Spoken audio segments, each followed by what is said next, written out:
Hey guys, Mr. Wheel Gunner back here with you again, and I have another hand cannon for an overview.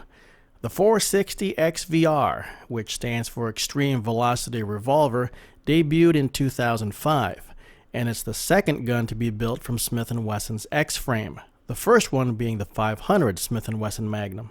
The one here is the Performance Center model with a 10.5-inch barrel.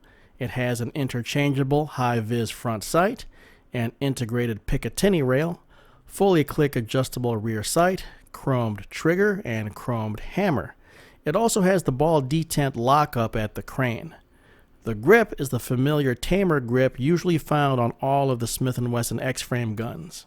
As an aside, this yellow tamer grip does not come with the gun. It comes with the black tamer. Some time back, Smith & Wesson sold different colored tamer grips on their website, and I intended to collect all the colors, but unfortunately they got discontinued. I was lucky to get this yellow one before they went out of production.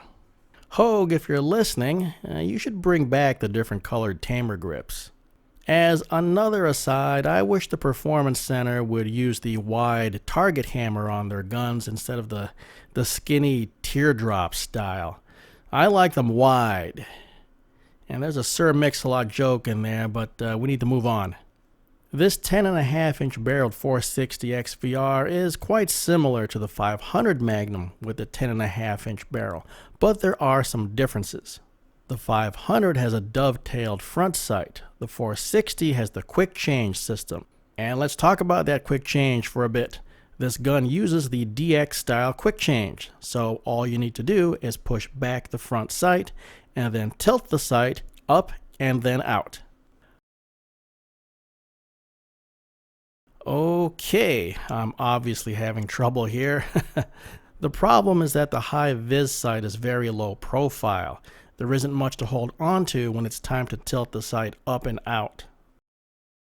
So, after much fumbling and getting nothing done, I carefully put the gun into a padded vise and used a cardboard tube to push the sight back while I tried my best to get a grip on the sight to pull it out. Amazingly enough, putting in the sight is just about effortless.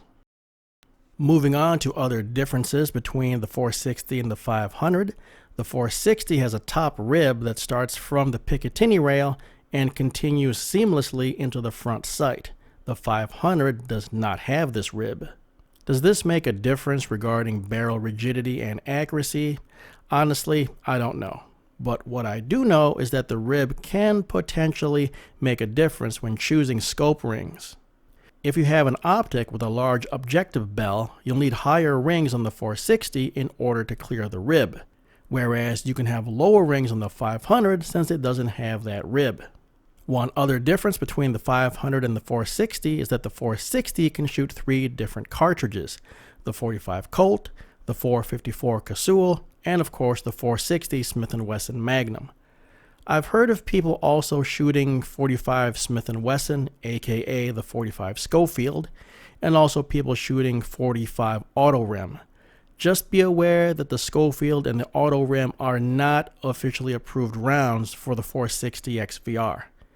And that's about it for the differences between these two almost twin siblings. Time now for another episode of The Trigger Snob with your host, The Trigger Snob. This trigger is incredible. It is glassy smooth. It beats the Python. Yeah, I opened up a can of worms with that one, but I'm sticking with my words. It's every bit as glassy as the Python, but still has the more positive reset that's typical of a Smith & Wesson. Now, don't get me wrong, I'm not bashing the Python. That gun's double action feels like it's on ball bearings. But it does have a, let's call it a more relaxed reset. This Performance Center 460 has that same Python smoothness, plus the better reset. And single action? Well, you know the deal, it's a Smith & Wesson. The single action trigger breaks like a frail icicle on a frigid winter's morn. For those unable to decipher the flowery and rather pretentious words, the single action trigger is excellent. It's light, it breaks cleanly, and movement is minimal with no creep. And that wraps up this overview of the 460 XVR from the Performance Center. As always, thanks again for watching, and I'll catch you guys next time. Alright, here we go. The big 460 versus that 1 gallon ice block.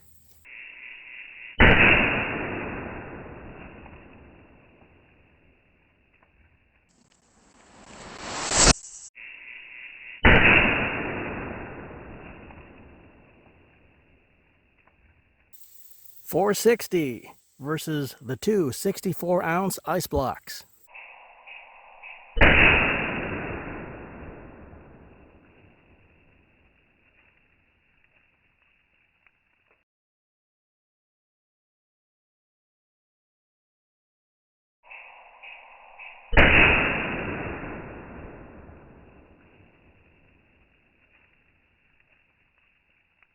Welcome back to the Slow Shooters channel.